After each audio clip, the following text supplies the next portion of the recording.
The hospital vigil.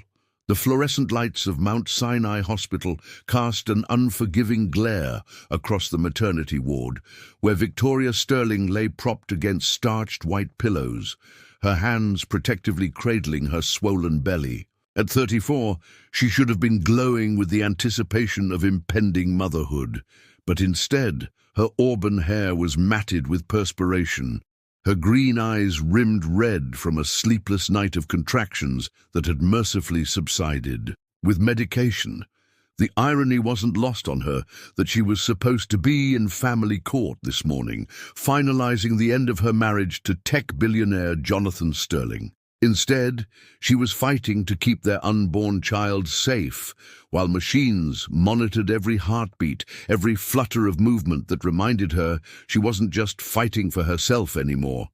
Dr. Amanda Ross entered the room with the quiet authority of someone who had delivered both good and devastating news countless times. Her silver hair was pulled back in a practical bun, and her kind brown eyes held the weight of experience as she reviewed Victoria's chart. "How are we feeling this morning, Victoria?" Dr. Ross asked, settling into the chair beside the bed.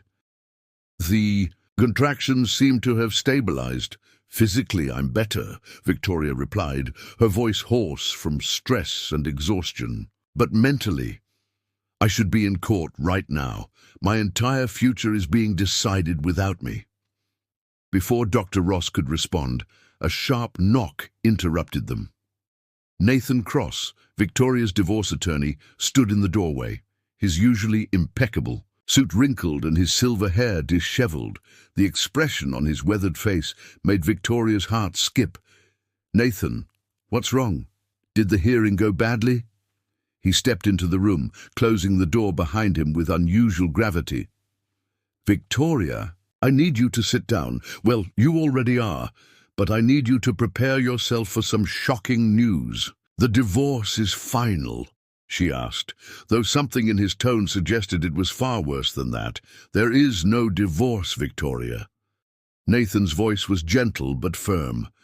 "Jonathan died of a massive heart attack in his office at 3 this morning." The words hit her like a physical blow. The monitoring equipment beside her bed began beeping frantically as her heart rate spiked. Dr. Ross immediately moved to check the readings, her professional mask slipping to reveal concern. "That's impossible," Victoria whispered. "He's only 43. He exercises every day. His last physical was perfect." "I'm afraid it's true. The paramedics couldn't revive him. His assistant found him slumped over his desk around 2:30. Nathan pulled out his phone, showing her a news alert from the Financial Wire services. The stock market opened down 12% on Sterling Tech shares. Victoria's world tilted on its axis.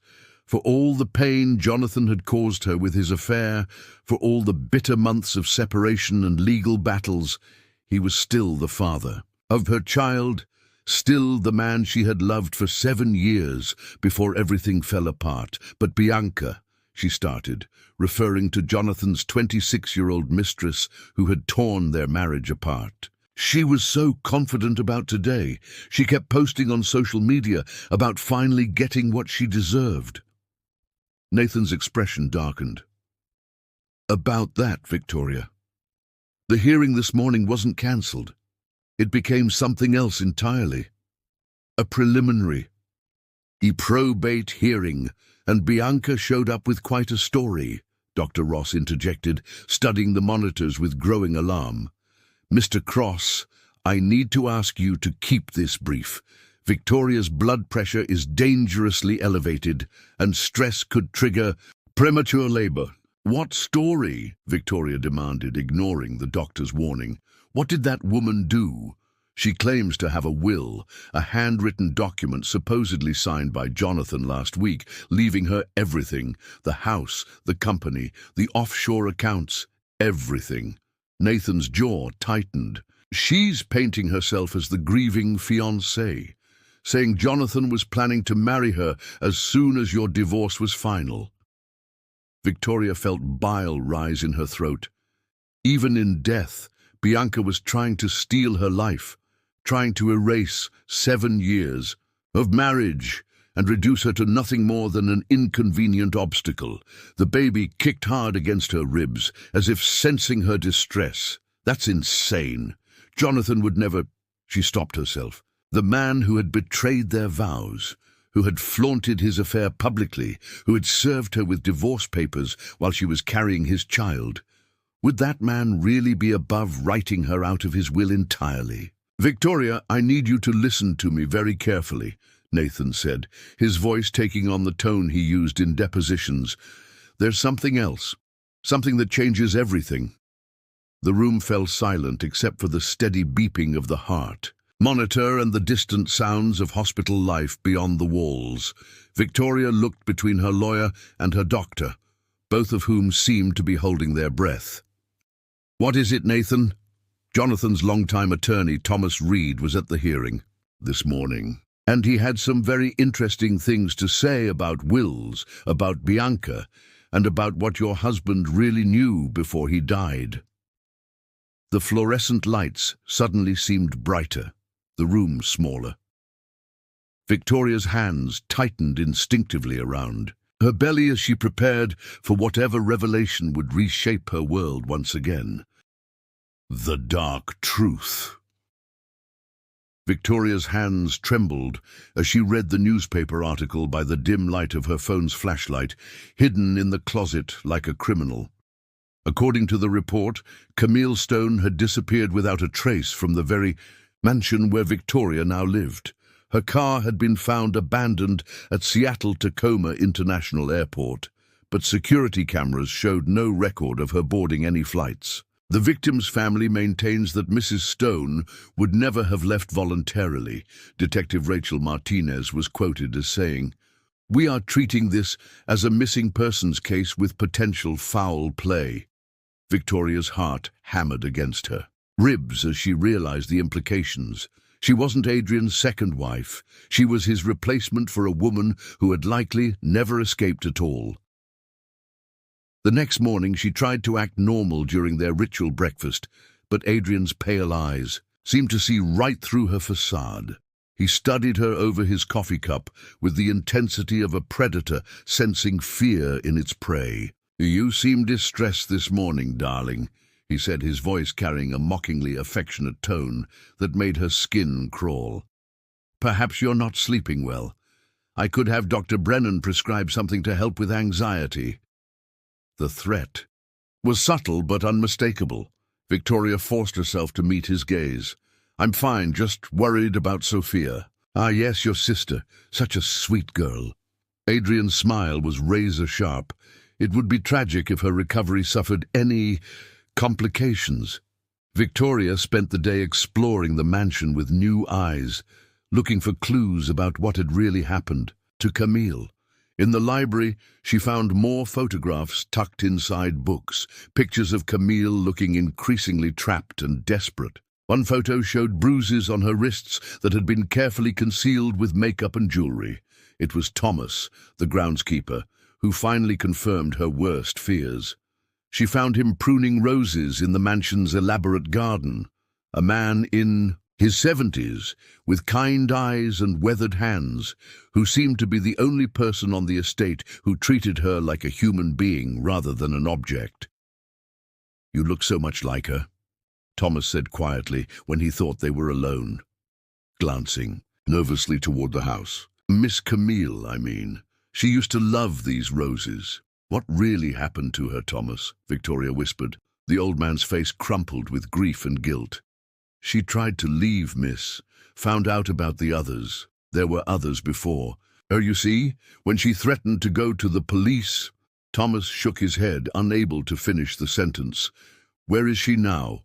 Thomas pointed toward the far end of the garden, where an ornate mausoleum stood among the trees. "He said she died in an accident. Had her cremated before her family could object, but late at night sometimes I hear things coming from the wine cellar beneath the house. Crying, scratching sounds." Victoria's world tilted sickeningly as she realized the truth. Camille wasn't dead. She was imprisoned somewhere in the mansion's basement and had been for months. That night, while Adrian was supposedly asleep, Victoria crept through the mansion's dark corridors toward the wine cellar. The basement was a maze of stone corridors lined with expensive bottles, but at the very back, behind a door marked private storage, she found what she was looking for. The room beyond was a nightmare made real, a luxurious prison cell with a bed, a small bathroom and bars on the single tiny window. And huddled in the corner, barely recognizable as the beautiful woman from the photographs, was Camille Stone. "Please," Camille whispered when she saw Victoria, her voice hoarse from months of screaming. "Please help me. He said I was dead to the world. He said no one would ever look for me." Before Victoria could respond, she heard the soft whisper of footsteps on stone.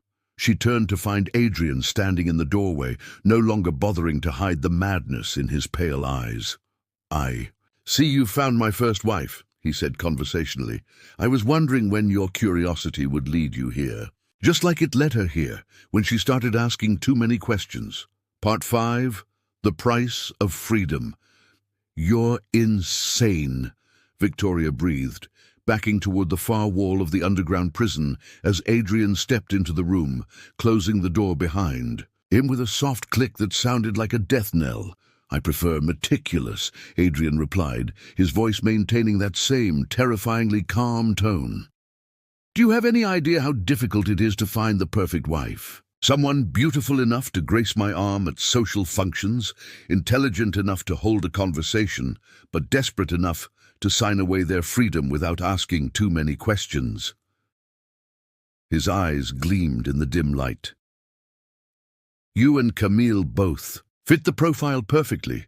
Behind Victoria, Camille pressed herself against the wall, whimpering. The woman who had once been a vibrant socialite was now hollow-eyed and broken, her blonde hair hanging in lank strands around a face that bore the telltale signs of long-term psychological torture. "The beauty of my system," Adrian continued, beginning to pace like a professor delivering a lecture, "is that no one ever looks for missing wives, especially when there's evidence they left voluntarily."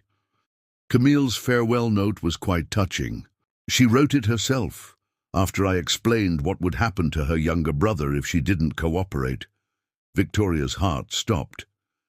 "Sophia is perfectly safe, as long as you remain reasonable."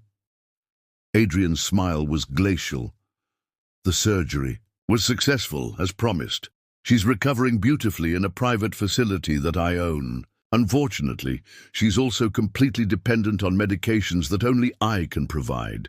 Stop taking them, and her new heart will reject within days." The full scope of his trap became clear. He hadn't just bought Victoria's cooperation. He'd engineered a situation where her sister's life would forever depend on his goodwill. Even if Victoria escaped, Sophia would die unless Adrian allowed it. "You can't keep us here forever," Victoria said, fighting to keep her voice steady. "People will ask questions, will they?"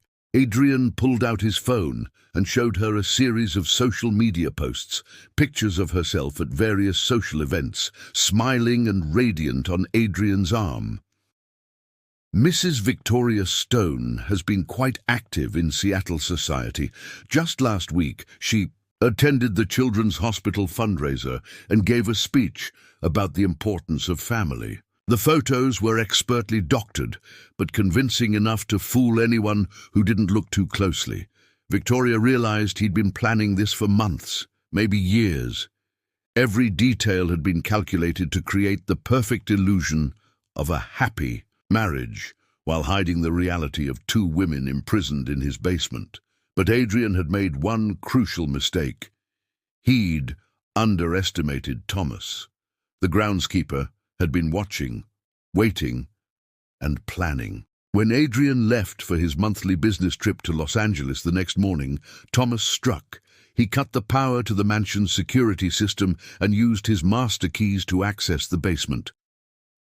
"I should have done this months ago," Thomas whispered, as he led Victoria and Camille through the mansion's dark corridors toward a service exit. But I was afraid for my own family.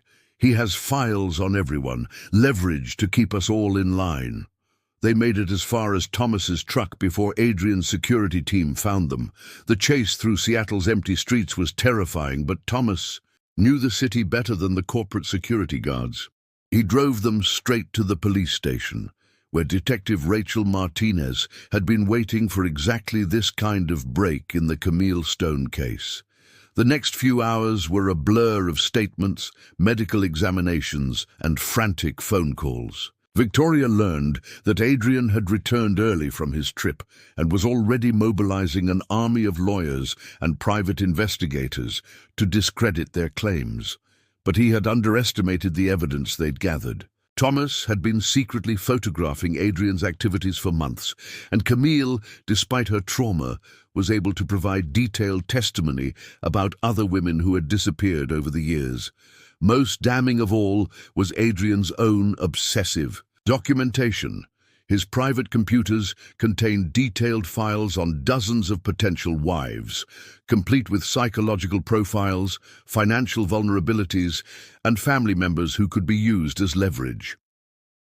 The final confrontation came when police raided the Stone mansion. Adrian was found in his study, calmly destroying evidence as if this were simply another business problem to be managed. Even in handcuffs, he maintained his terrifying composure. "This isn't over, Victoria," he said as they led him away. "You'll never be safe. Neither will Sophia. I have resources you can't imagine." But for once, Adrian Stone had miscalculated. The FBI had been investigating his financial empire for years, waiting for exactly this kind of evidence to bring him down. The web of shell companies, bribes, and blackmail schemes that had enabled his crimes also provided the prosecutors with enough charges to ensure he would never see freedom again. 6 months later, Victoria stood in a small apartment overlooking Puget Sound, watching Sophia laugh with her new girlfriend as they planned their marine biology research trip to Costa Rica. The experimental heart surgery had been completely successful, and Sophia's future was brighter than ever. Camille had recovered enough to return to her family in Portland, though she still attended therapy twice a week. Thomas had been given a generous reward from the FBI and was finally able to retire to the small farm he'd always did. The trap revealed Victoria Sterling arrived at the courthouse just as FBI agent Claire Davidson was leading Bianca Laurent out in handcuffs. Despite Dr. Amanda Ross's protests, Victoria had insisted on witnessing what Nathan Cross had described as the most dramatic legal reversal in Manhattan probate history. Supported by a wheelchair and accompanied by a hospital nurse, she watched from the courthouse steps as her husband's mistress was loaded into a federal vehicle. The irony wasn't lost on her. She'd spent months dreading this building, seeing it as the place where her marriage would officially die. Instead, it had become the stage for Jonathan's final act of redemption. Agent Davidson approached Victoria with the professional courtesy that federal agents reserved for victims of major crimes. At 38, Davidson had seen enough corporate fraud cases to recognize the shell-shocked expression of someone whose entire reality had been systematically dismantled by criminals. "Mrs. Sterling, I'm Agent Davidson, FBI Financial Crimes Division. I know this must be overwhelming, but I need you to understand that your husband wasn't the villain you believed him to be." Victoria's green eyes, already red-rimmed from grief, and exhaustion filled with fresh tears. "I don't understand any of this. The affair, the divorce, the way he treated me these past months, was any of it real?" "The affair was real," Davidson said gently. "But according to our investigation, Mr. Sterling realized within weeks that he'd made a terrible mistake. When our cybersecurity division traced corporate leaks to Miss Laurent's activities, he contacted us. He agreed to maintain the appearance of the relationship to help us build a case."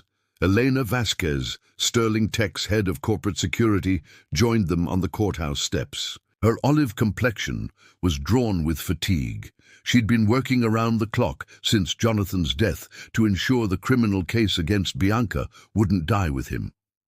"Your husband was brilliant, Mrs. Sterling," Elena said, her slight accent revealing her Puerto Rican heritage. "When we showed him the evidence of Bianca's espionage, his first concern wasn't the money she'd stolen. It was protecting you and the baby from being implicated or targeted by her associates." The revelation hit Victoria like a physical blow. "Protecting me by filing for divorce, by humiliating me publicly, by creating legal distance," Eleanor explained. "Bianca wasn't working alone. She had connections to organized cybercrime networks. If they'd decided you knew too much about their operation, or if they'd needed leverage against your husband—" She left the sentence unfinished, but the implication was clear. Victoria's hand moved instinctively to her swollen belly. Jonathan hadn't abandoned them. He'd been trying to save them. Agent Davidson pulled out her tablet, showing Victoria surveillance photos of Bianca meeting with Jake Morrison and several other men at expensive Manhattan restaurants. "This network has been stealing corporate secrets and selling them internationally for years. Your husband's cooperation gave us everything we needed to shut them down." "But his heart attack," Victoria whispered. "The stress of all this deception, of pretending to love her while knowing what she was." "Mrs. Sterling," Eleanor interrupted carefully, "the heart attack may not have been natural." The words hung in the air like a toxic cloud. Victoria felt the baby kick hard against her ribs, as if responding to a spike in blood pressure. Davidson nodded grimly. "We're waiting for toxicology results, but there are some irregularities. Your husband's assistant reported that he'd been complaining of unusual fatigue and heart palpitations for the past 2 weeks, symptoms that could indicate gradual poisoning." "Bianca was poisoning him?"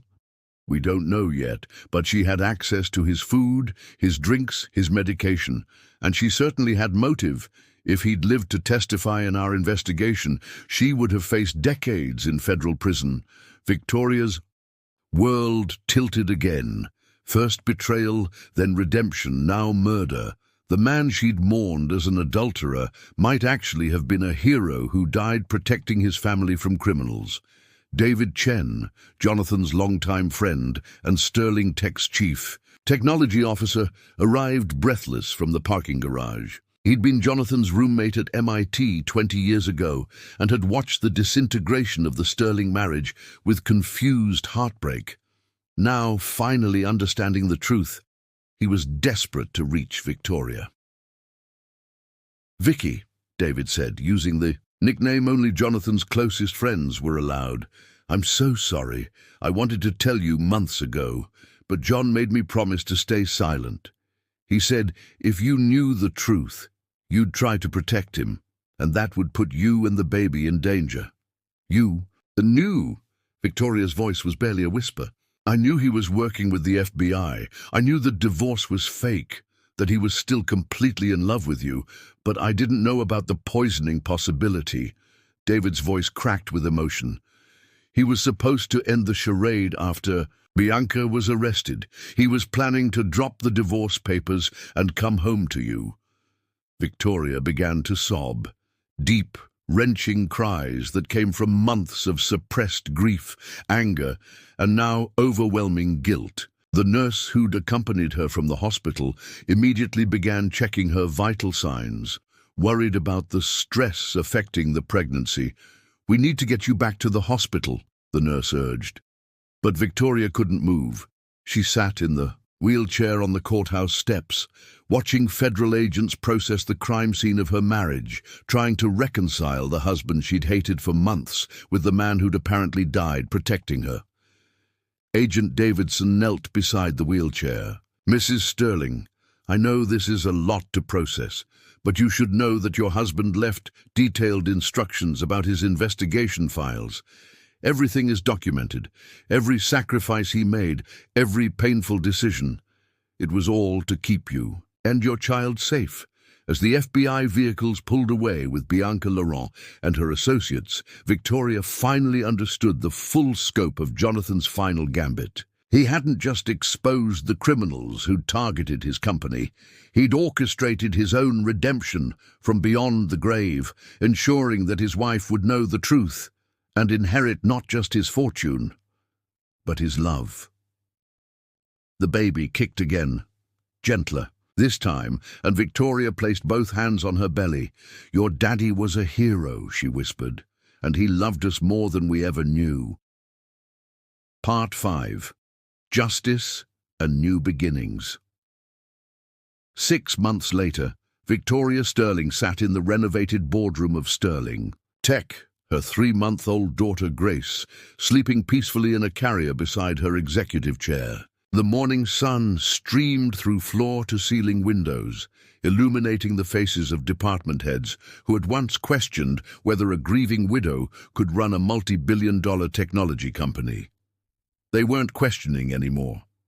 Judge Harrison Webb had made his final ruling in the Sterling estate case 3 weeks after that dramatic courthouse confrontation. Bianca Laurent was sentenced to 15 years in federal prison for corporate espionage, fraud, and conspiracy.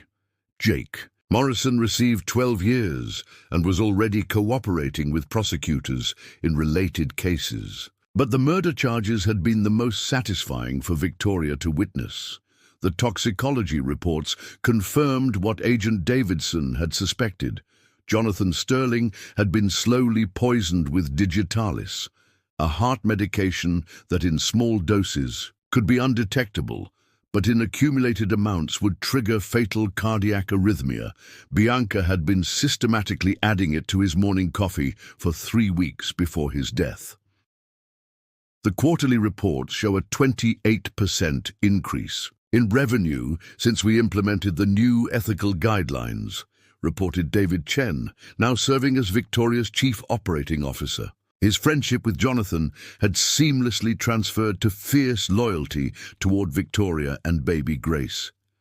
Victoria nodded, scanning the documents with the sharp business acumen that had initially attracted Jonathan to her 12 years ago. Before their marriage, she'd been a successful venture capitalist with her own firm. Taking over Sterling Tech hadn't been about learning a new industry.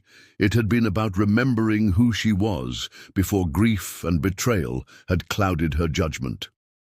"The federal contracts we lost due to the security breaches are being restored," added Sarah Martinez, the new head of cybersecurity, who'd replaced the corrupted systems Bianca's network had infiltrated. "Our reputation in the defense sector is recovering faster than projected."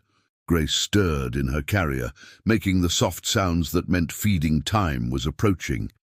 Victoria reached down to stroke her daughter's dark hair, Jonathan's hair, and marveled at how much healing a tiny person could bring to a broken world. Dr. Amanda Ross had delivered Grace on a snowy February morning, exactly 3 weeks before Bianca Laurent's murder trial began. Victoria had insisted on attending every day of testimony, even with a newborn, because she needed to hear the complete truth of what her husband had endured. Elena Vasquez, now Sterling Tech's chief security officer, had become an unexpected friend to Victoria. Their shared experience of watching Jonathan's final